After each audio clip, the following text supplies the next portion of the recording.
मठरी कशी करायची ते बघणार. तर या ठिकाणी मी इथं 2 वाटी मैदा घेतलेला आहे. त्याच्यामध्ये अर्धा चमचा जिरा पावडर, 1 चमचा ओवा, 2 चमचे कस्तुरी मेथी, 1 चमचा तेल, थोडं थोडं पाणी ॲड करून घट्ट असा गोळा मळून घ्यायचं आहे. तर हे साईडला ठेवूया. त्याच्यानंतर ना 2 चमचे कॉर्नफ्लोअर, 2 चमचे तेल घेतलेलं आहे. कॉर्नफ्लोअर आणि तेल मिक्स असं साठा बनवून घ्यायचं आहे. तर लाटण्यासाठी इथं पीठ घेतलं आहे, मैदा घेतला आहे आणि पोलपाट घेतला आहे. तर एकदम पातळ अशी लाटी लाटून घ्यायचं आहे. याच्यावरती साठा लावायचा आहे.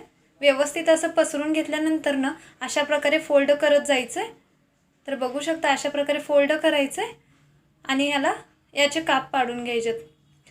तर सर्व कापून घेतल्यानंतर ना थोडंसं बोटाने प्रेस करायचं आहे आणि बेलण्याने लाटून घ्यायचं आहे. त्याच्यानंतर ना सर्व तयार आहेत. तर तळण्यासाठी तेल एकदम कडक करायचं आहे आणि मंद आचेवरती लालसर रंग येईपर्यंत हे मठडी तयार करायचे. त्या प्रकारे मठडी तयार आहेत. याचा फुल व्हिडिओ तुम्हाला माझ्या चॅनलवरती मिळेल.